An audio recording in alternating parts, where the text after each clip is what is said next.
My name is Lettie Mashau. Sis Lydia, can you keep showing that video as I introduce quickly what we do? I'll quickly first give you a highlight of what we do. You can look at the slides. Muteo, it's a company that was established 28 years ago by the late Dr. Tandin Glover. I joined Muteo 20 years ago as a young graduate, and today I'm the group CEO of Muteo, which is the leading Black women-owned construction company in the country. So the slide shows that we are showing you, it's just a brief overview of what we do.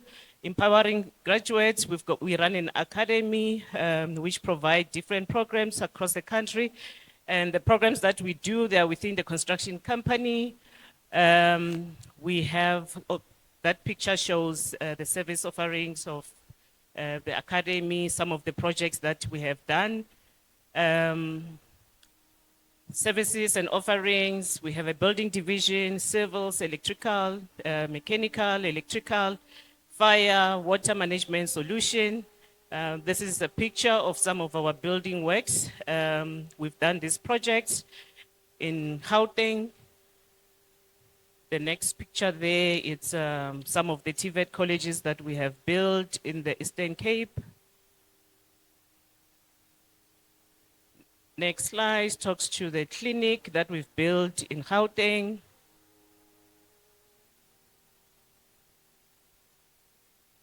This civil project is one of the projects that we have done in Mpumalanga, in KZN. Station upgrade in Gauteng under the civils division. One of the N4 projects and the Vlakfontein Reservoir under rainwater. Housing, we built BNG houses and community residential units. This is one of the other housing projects that we do. Refurbishments for Reserve Bank and McDonald's. Those are some of our clients that we service. Under electrical division, that was in KZN.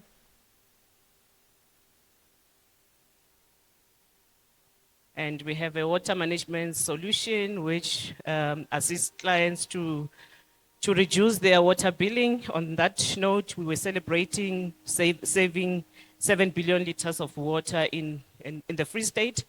And this slide talks to our academy, which is a fully fledged skills training center that provides different programs within the construction space. Thanks, Ms. Lydia. We can move to the other.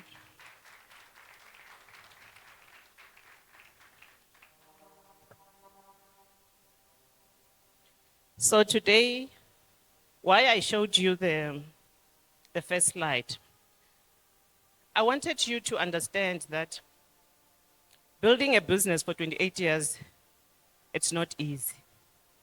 There's a lot of challenges that are there.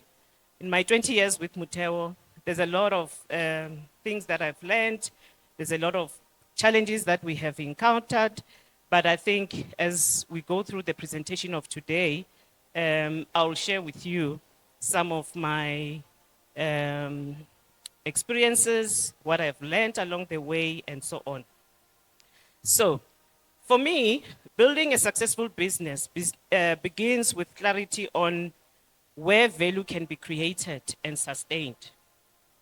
The right venture aligns capability with opportunity, anticipates market shifts, and establishes a brand that connects with people. So, in our case, how did we start? We started as a housing company 28 years ago, and we were just building RDP houses. So, when you look at all the pictures that I've showed you today, we did not start like that. So that shows you that any business that you have started today, it might look small, but it does not determine what it will look like at the end. We have to start somewhere. So when you go back to the projects that we built 28 years ago, it was your normal 30 square meter houses. And then over time, we then diversified based on the experience that we accumulated along the way. And that's when we then ended up okay.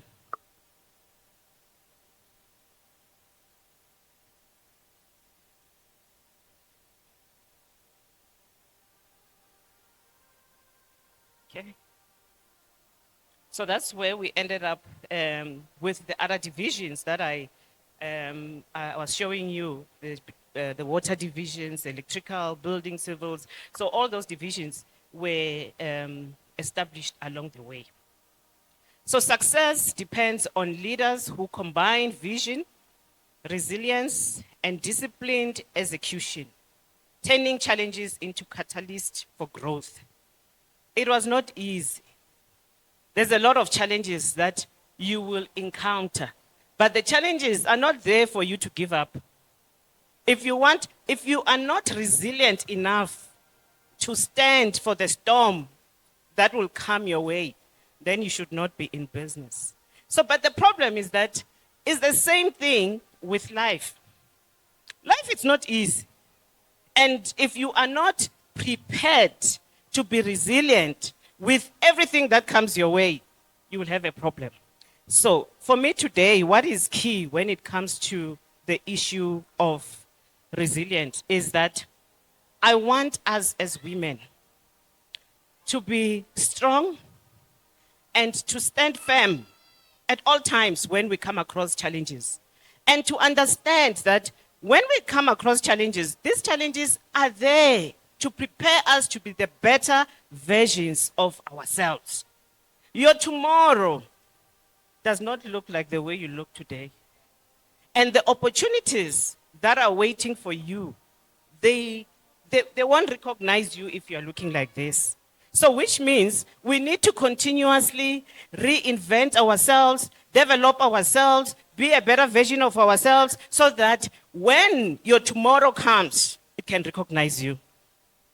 Sustainable impact is achieved through customer-focused, investment in people, strategic partnership, and the consistent application of insight and foresight. My focus of this presentation today, it's mainly on what built us as Muteo, what I experienced for the past 20 years. I'm not talking about something theory that I read somewhere. I'm talking about something that works, something that I've lived, something that I've seen. So when you're starting your business, where you are today, you need to understand that you will have to work very hard to upgrade that business and to make sure that you invest on your people. So choosing the right business venture, you know, sometimes you ask yourself, where do I start? So determining which business to pursue is a strategic decision that must balance both personal drive with market realities, while ensuring that model is viable and scalable. So you don't just wake up and say, I want to do 1, 2, 3, if there's no need. You need to understand the market realities. You need to understand what is the need out there. So you cannot just wake up and want to provide a service of something that is not in demand. And you must have a personal drive. Because if you don't have a personal drive on something, you won't make it. The challenges will make you to run away from the kitchen. I've seen a lot of women that started construction and they decided that this is not for them. And why? They were not ready to stand for all the challenges that are there. So you need to have that personal drive so that whatever comes your way, you will stand and say, I am not going anywhere until I have finished my assignment. So the key considerations include the following. Align passion with market needs. You need to select the industries that match your interest and have proven demand. And when it comes to this, it's not even something you do once off and that's it. You need to continuously engage and be up to speed with what's happening out there. Assess the skills and resources. We need to leverage your expertise, networks, and available capital. Market research, understand customer pain points, competitors, and trends. Where we are, I take time to understand who are my competitors and what are they doing. It's part of my role as a leader to understand what are they doing differently. Because if I don't do that, I'll wake up one morning and realize that actually we are out of business because I don't stay up to speed in terms of what is happening in our industry. So make sure that whatever service that you provide, you need to do your market research, understand where government is going. That's another thing. When I'm in construction, I cannot just sit back and say, I'm a contractor. I need to understand where is the government going in the 5 to 10 years. What is the government's plan in terms of infrastructure? And that plan should then guide me in terms of how do I align that back to the business. Because if we don't respond to where government is going, then you're going to have skills that will then become irrelevant. So make sure that you stay in touch with where government is going. If you are servicing people, understand where the budget will be allocated, understand that the skills that you have, are they still relevant? If they're not, you need to continuously upgrade. I remember 20 years ago when I started at Muteo, the issue of health and safety, it was there, but they were not that strict. But today, if your people are not accredited with SACP-CMP, it's a problem. So these are the things that you need to stay alert, that what is it that is changing, because if you don't do that, you'll find yourself with a lot of people within the business that you cannot even allocate in any of your projects because they don't have the right qualifications. So please, any business that you do, stay ahead of the game. Scalability potential, consider whether the business can expand. And to expand, growth is expensive. Don't be in a rush I want to grow overnight. Establish systems. Understand your business so that even when you end up having people that will come and manage your business, they won't be giving you reports that do not make sense. But you need to understand your business so that anything that happens, you can see from a distance that there's a problem. Regulatory risk and weigh risk and ensure compliance. Issue of compliance is key.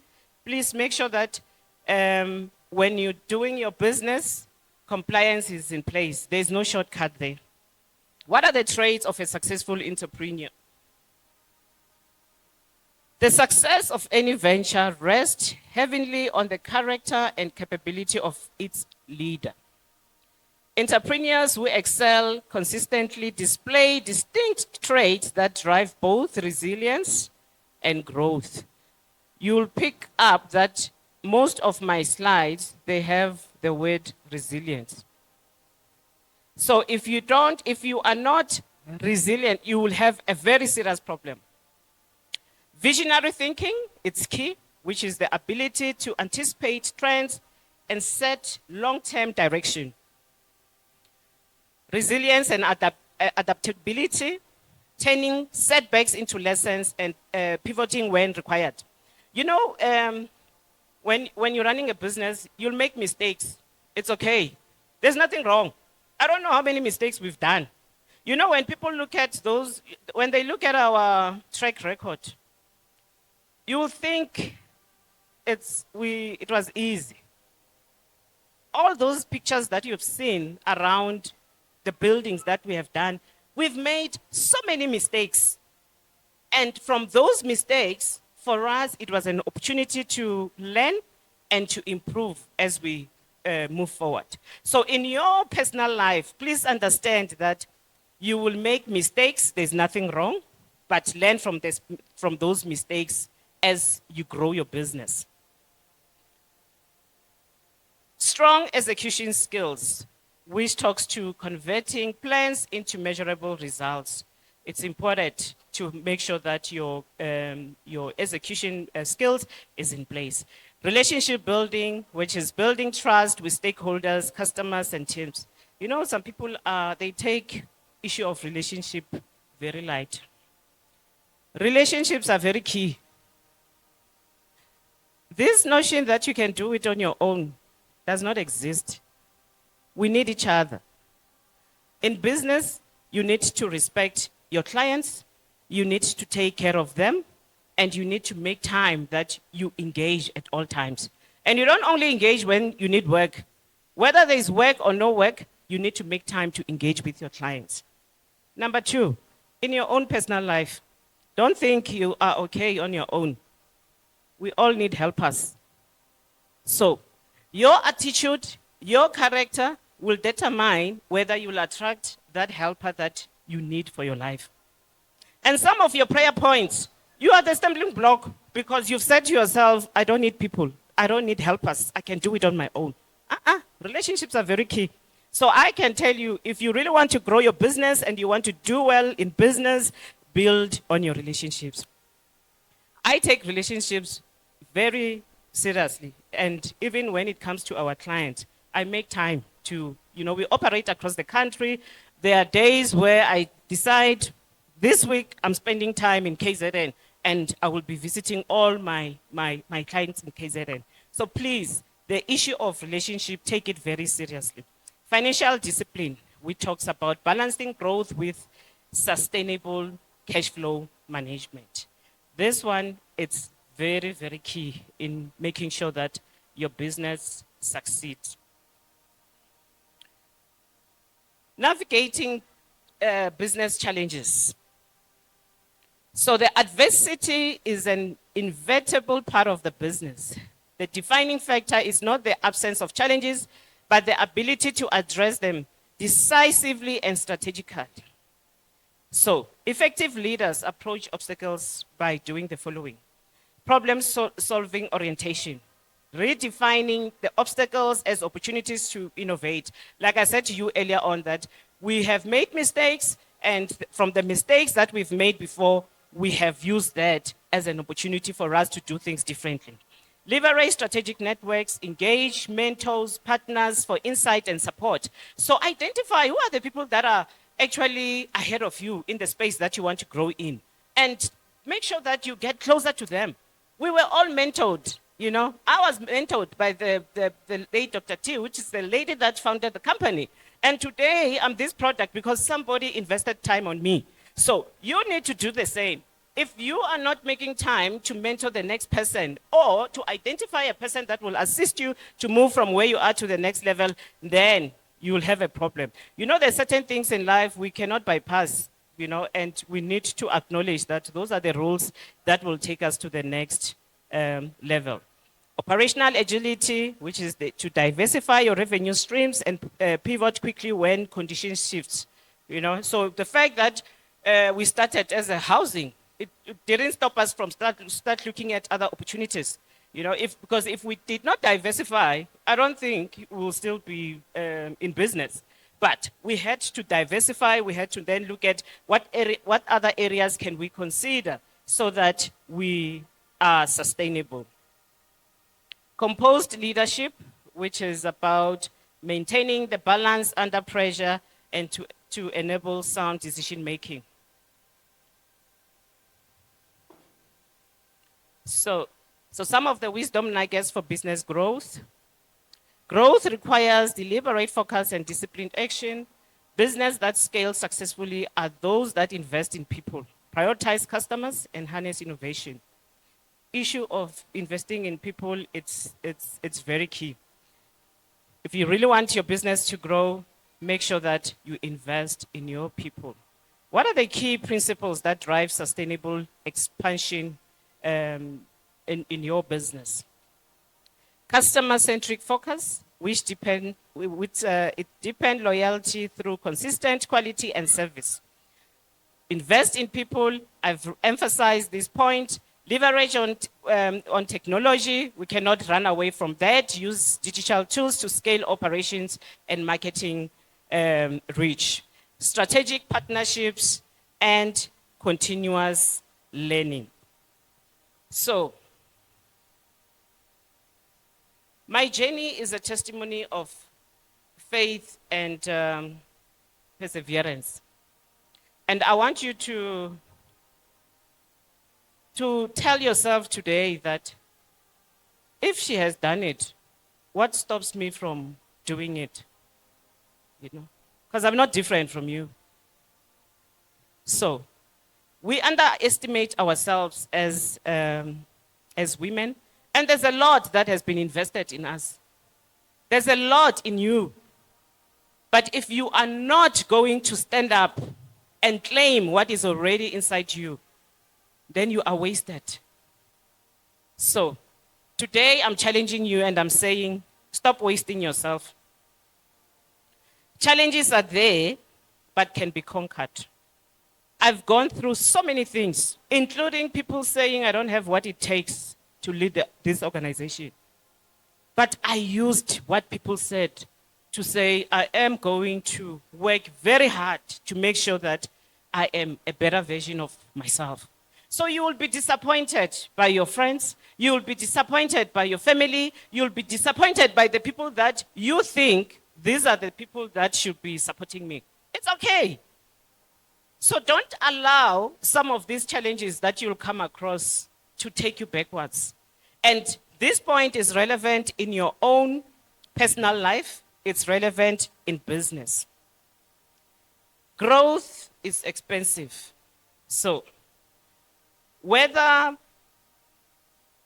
you're starting a spaza shop or you have a boutique or you are in construction, it doesn't matter. Any space where growth is required, growth is expensive. But it does not mean it's impossible. Growth is expensive, but it's possible. So, in terms of your personal life, if you don't continuously develop yourself, then it means you won't be that product that this country will require. Because you then took a decision that you are not doing anything about your personal life.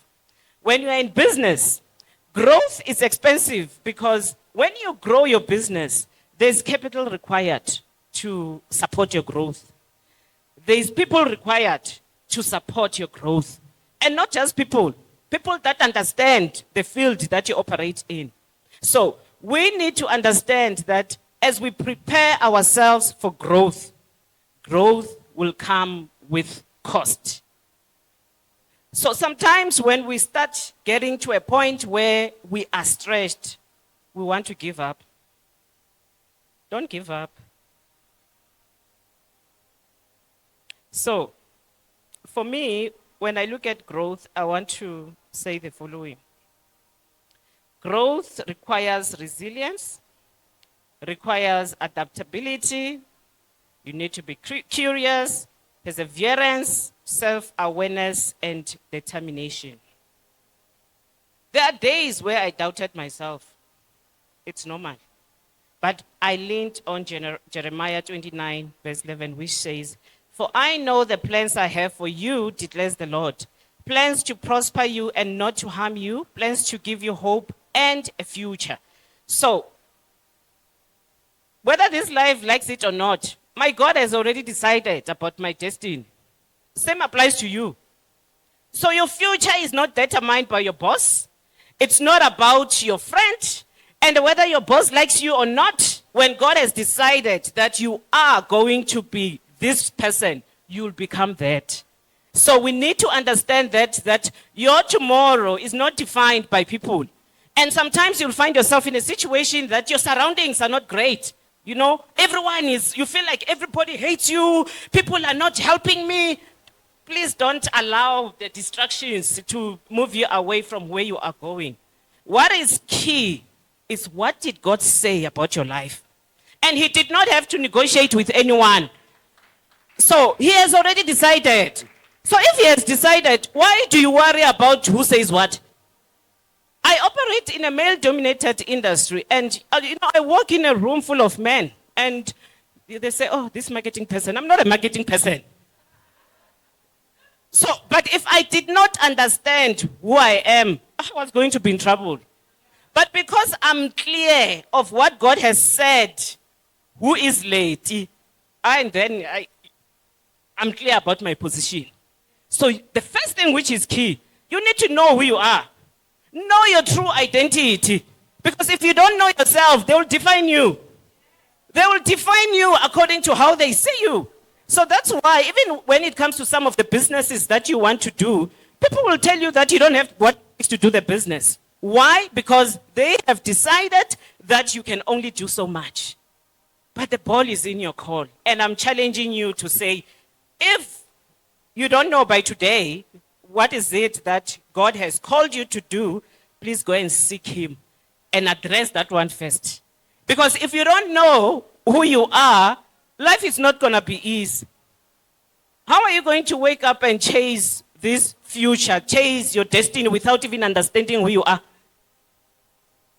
Because you are here to make sure that you live and finish what God has assigned you to do. But if you don't know what is that thing, what are you going to do? So I encourage you to please make sure that you know who you are, what you stand for, and what you are created to do. My encouragement this afternoon, it's simple. Stay committed. Galatians 6:9 says, let us not grow weary in doing good, for in due season we will reap if we do not give up. So please don't give up. Doesn't matter what life throws your way. If I can share with you some of my challenges, I'm telling you, then when I finish, I will say, can you share your own? You'll say, I'm okay. I don't have challenges. You know, sometimes we think we've got problems, eh? Wait until you listen to other people. Then you realize that actually you are playing. And whatever challenges that you are facing, they're yours. So which means there's provision for you to overcome. But the problem is you are focusing too much on the problem, not on the provision that is already there. So please use your challenges as something that will assist you to grow. Innovate boldly. Isaiah 43:19 declares, see, I am doing a new thing. Now it springs up. Do not perceive it. So you need to continuously innovate. You need to continuously see how do you move from where you are to the next level. Build together. We cannot build alone. If you're in construction, you need to be. Don't say to yourself, I'm not even going to ask her. Because even if you don't come to me, it won't gonna change anything. But if you know you're in construction, and you know that, she's here every Sunday, and you're not even coming to say, how do I do 1, 2, 3? Life does not work like that. And that's why some of our helpers, we meet them every day. But we don't recognize them. Why? Because of our attitude. Because of our characters. Women! I know, man. We need to change. We need to change because, there's certain things we know so much, but that our character is a problem. Our character is a problem. Let's change our characters. Let's ask God to help us to be better people. And you will see how doors will open when you change your heart, when you change your attitude, when you change the way you behave. So I'm challenging you to go back, look at yourself and ask yourself look at yourself in the mirror and check whether you like what you see. And if you don't, do something about it. Let's build together. This 4:9 says, 2 are better than 1 because they have good return for their labor. So even the Bible says that. So why do you want to do it alone? So I am guided by the following 10 principles. 1, true identity. I'm very clear of who I am. So please, on that one, make sure that you go back and understand who you are. No one will define me. I'm very clear. Who am I before God?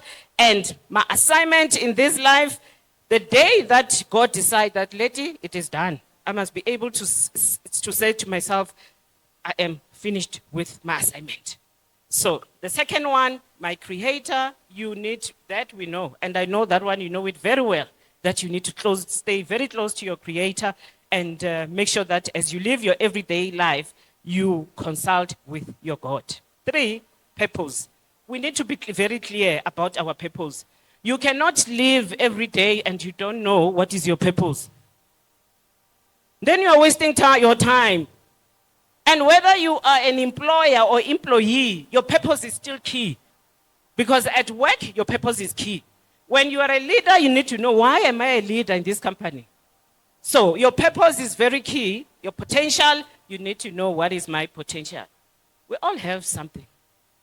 There's no one that has been created empty. Doesn't matter whether you've been told you are empty, you are not empty. I can tell you, you've got something, in you, and the world is waiting for you. The next one is destiny. We're all going somewhere. And when you know where you're going, it's exciting. But when you don't know where you're going, hey, it's frustrating. So let's understand our destiny. Next one is legacy. We need to live a life of legacy. If you don't want to live legacy, it's a problem. What are we going to remember you for? Because if we are not going to be remembered for anything, then it's a problem. I want a day when people say, do you remember Lettie? And then they can say, yes, Lettie, 1, 2, 3, 4, 5, and good things. So please, live a life of legacy. The next one is leadership. We are all leaders in our area of leadership. So this issue around, I am not a leader, we are all leaders in our own area of leadership. So in whichever area that you operate, there is potential in it, and make sure that your leadership is seen. Next one is excuses. We're good with excuses, because excuses help us to make peace with the fact that I did not do 1, 2, 3. Tell yourself that I am not going to embrace excuses. The word excuses, it's not going to be part of my journey. So let's move away from giving excuses, because excuses will hold us back from achieving our destiny. Law of process. Hey, we don't like this one. Law of process is very key. If you are not prepared to allow the law of process to help you to get to the next level, you'll have a problem. So we need to understand that sometimes there are some of the challenges that you will not be able to pray them away. And why? Because you need to finish that problem so that by the time you get to the end, God has done something in you. So I want to encourage you that when it comes to some of these challenges, which is a process that you need to prepare you for where you're going, please understand that law of process is very key. Competence and excellence. You cannot do your work without this quality. You need to be competent on what you do, and you must have the spirit of excellence. Because if you don't have a spirit of excellence, you will not go anywhere in life. As I conclude, I want to give you something that takes pride in me when I look at what I do in construction. I tell myself every day that when we build, we don't just pour concrete, we lay foundations of hope. So, for me, it's not about just being in construction. I understand that I am laying foundations of hope. When we construct, we don't just raise structures, we raise futures. So in your space of operation, what are you doing for the future. When we plan and design, we align with God's internal blueprint. So it is not just construction. It is not just work. So that service that you are providing, it is not just an ordinary service. You are doing something. You are preparing something which the future needs. So I encourage you to keep building, keep believing, keep inspiring. There's a quote, which is the last slide for this afternoon, by Steve Jobs, which says, "Your work is going to fill a large part of your life. And the only way to be truly satisfied is to do what you believe is great work. And the only way to do great work is to love what you do. If you haven't found it yet, keep looking. Don't settle." Thank you very much. Keep clapping those hands. Keep clapping those hands. Deaconess Lettie, can I please allow you to still remain there? We're going to be taking questions.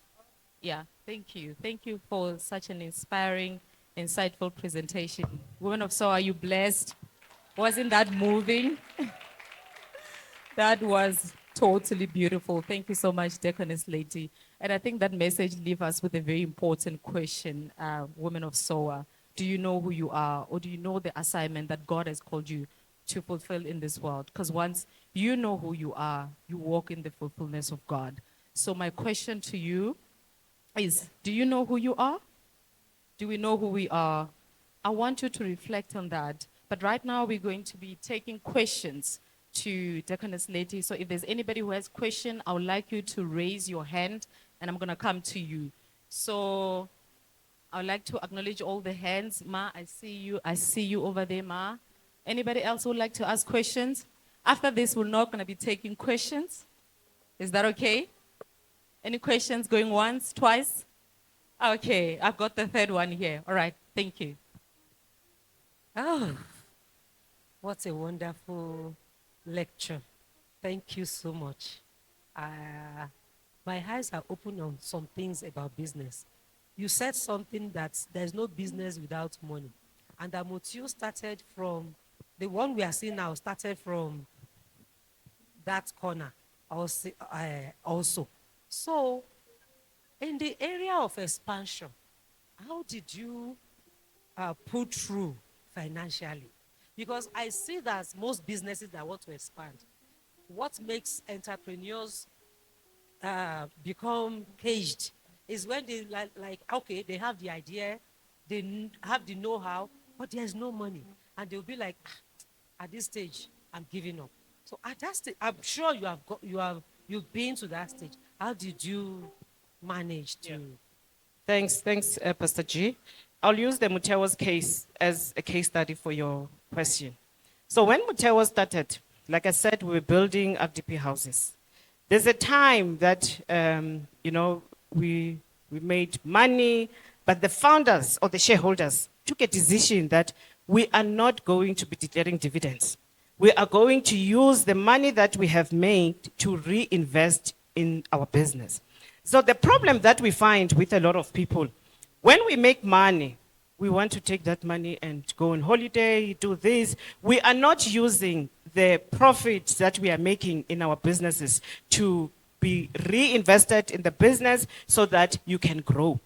And most of the people, they struggle around that. Number two, where we are trying to secure funding to expand further, because where we are, of course, we still want to get to the next level. And we find issue of funding to be very challenging. And again, the same principle that we used at the beginning, where we make sure that when we continuously make money, we leave it in the business so that we expand, that help us. The other issue that is important is to know when to look for partners. Because sometimes we want to grow, but you want to grow alone. There are some of the divisions that we have that is not just Mutewa, we've got other shareholders that are part of the business. And why? Because you get to a point where, as you want to expand, it becomes very difficult, and then you can't do it alone. Then you start looking for partners that can come together. Don't do it alone, especially with growth. If you want to walk alone, you won't get anywhere. Thank you. Thank you very much. I have to start by congratulating you for everything you've achieved. First of all, for yourself, for the organization, and for us as women, young, and even for us young women who can look up to you for the successes that you've had. Thank you for making time to speak with us. So, yes, you can clap. Thank you. I have two questions. And the first one is, how do you manage to navigate working in a male-dominated space, and also navigating that between, I guess, the power dynamic within the office and within the home, and maintaining yourself and your identity, right? And then the second question is, what has been the hardest, or one of the hardest challenges that you've faced in your field, and how did you navigate that? Thank you. Okay, thanks. I'll start with the first one. How do I navigate? That one starts with what I said, guide how I live my life, which is my true identity. I'm very clear of who I am, and I'm very clear of what I can do and what I cannot do. So when I find myself in any environment, whether it's male dominated or it's with successful people or anyone, I know what I can do and what I cannot do. So in the male dominated industry, for me, I look at my male colleagues as the colleagues that help us. We complement each other as a team. So I don't see them as these are male figures, and then I get intimidated. Why must I be intimidated? Because we are all here to render a service. It has nothing to do with you being a male or female. We are rendering a service. And there's something in me that God has placed that business need, which is not determined by the male figures that are there. So don't allow the male around you to confuse you. You are defined by God, not the people around you. So, but just imagine if I did not understand who I am. Then you get into those spaces, you want to hide under the table because you think you're not good enough because you don't know who you are. So I think for me, if you can deal with that true identity, it doesn't matter what comes your way. And the second question was? Hey, challenges that I face. I'll also touch, I think you also said, as a leader, how do I navigate? You know, sometimes I get a lot of questions around when you're at home, you're a wife, how do you navigate that? When you're at home, you're a wife. I'm not the CEO. I'm the CEO at work, not at home. So, for me, there's no confusion around that. And that's why when I'm with my husband, I'm not his CEO. I'm the wife. And I need to fulfill my role as a wife. But if I get home and I want to be the CEO, I'm telling you, I'll be staying in a house, big house, alone. So I'm very clear of, you know, where that leadership needs to take place, you know, and that's why my home environment is very clear. My kids needs to know, this is our mother. You know, my firstborn, I never mentioned to him what I do. So one day he decided to Google, and he said, Mama, do you know you're on Google?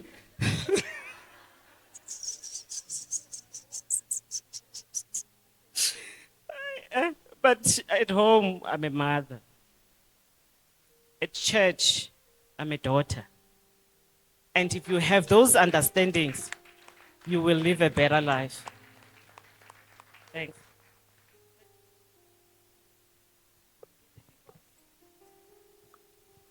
Oh, the challenges.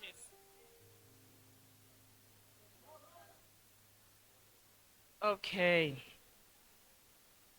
Hesh.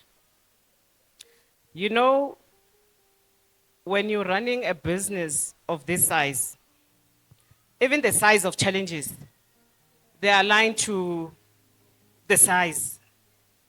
And it's not easy. There are days where I feel like packing my bags, and I'll pack them, and when I get by the door, God will say, "Where are you going?" If you then leave, who must finish what you have started? So I think for me, it's important that you walk with God. What does church do for me? And which I think is important. When we come and we get taught, the teachings should help us to have a healthy container so that when you go back to work and there are challenges, you are able to still be together in that difficult space and to still allow God to speak to you on those challenges in terms of how do you navigate. It's not even something that you will rely on the next person. Where I am, I don't rely on the next person. I rely on God for direction. And that's why I don't understand how people that are running businesses, they can do it without God. How do you do it? Because when you wake up in the morning and there's changes in the country and you need to now you need to diversify, how are you going to do it without God? So for me, it's simple. I will not come with MBA view of how to deal with challenges. Because remember, what you learn, I mean, when I was doing my MBA, I realized, man, life is a fake. Because the strategies that are there, I know. So, what works for me is my relationship with God. You need divine intervention. You need God to assist you to unlock things. You need God to even deal with the difficult people that you experience every day. When you get to a point where even you're looking for funding and the funding is not coming, you need God to open those doors. So I think, I tell my colleagues everywhere, and everywhere where I get invited to speak to other women in business, I don't shy away from who I am. And I don't talk about the strategies from the MBA because they don't work for me. Hallelujah. Thank you so much, Deaconess Lettie, for that presentation. I think we're all inspired, honestly, by how far you've come in business. I think for me, you've partially answered my question just a minute ago. You started talking about involving God and all of that. And you mentioned it when you responded to Mama G about partners.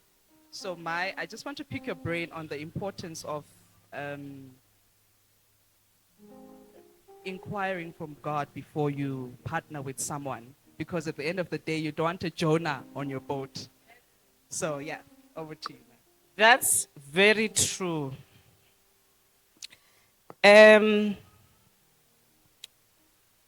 As a leader of Muteo, I don't allow us to just, anyone who comes and say, because I get a lot of calls, almost every day there's an email or a call of somebody who's saying, can I partner with you? So, number one, I always ask God, which is important. Number two, my spirit needs to be healthy enough so that I discern. Because if I'm not in the right state, I will not be able to discern. There's a time, I think 2-3 weeks ago, I took a decision that I'm going on leave because I could feel that I am exhausted, I don't know what to do, and I cannot even see where I'm going. I can't even discern. Then I knew that it's time to go and seek God. And I did. Took 7 days, 10 days leave. In that 10 days, I seeked him, I cried, I said, you cannot ignore me, God. I need you. And he did. Because in that period, I came back, I was very clear of what needs to be done. It was very clear on how do we then move from where we are to the next level. But there's no way that I could have done that if I was not in the state that allows me to discern properly. So we need to understand that when we come here on Sunday or we attend midweek services, it's not about you just coming to church. It's about you training that container so that when you come across the challenges and your communication with God, it can be alive. Because if you can be a good prayer, but if your heart is not good, it's a problem. You find that when it comes to prayer, you are good, but your heart, it's a problem. And when your heart is not great, you know what will happen? You will not be able to discern properly. You won't be able to hear what God is saying. So we need to understand that this relationship that we are building with God, it's a second relationship. It's not a relationship that you visit on Sunday or the Friday service or Wednesday. It's a relationship of every second. So Mama, to answer you directly, for me, everything that I do, I always consult with God. And I make sure that I am always in the right state so that I can hear what he says and I can discern. And when I hear that I'm no longer discerning, then I know it's a problem. Because if you cannot discern, you are as good as dead. Because what are you going to do without God talking to you? What are you going to know that this person is the right person? So I think it's important that we are in the right state because God will guide you that don't enter here. You know, there are some projects where God will tell me that, Lettie, don't do this one. And then I tell the team, don't do this one. Then a few months later, there's a huge scandal around that tent. So what does it mean? God was protecting me because if I was not discerning properly, I would have just gone for that project. And then the scandals that are there, they were going to be around me. So it's important that whatever we do, we consult with God. Thank you.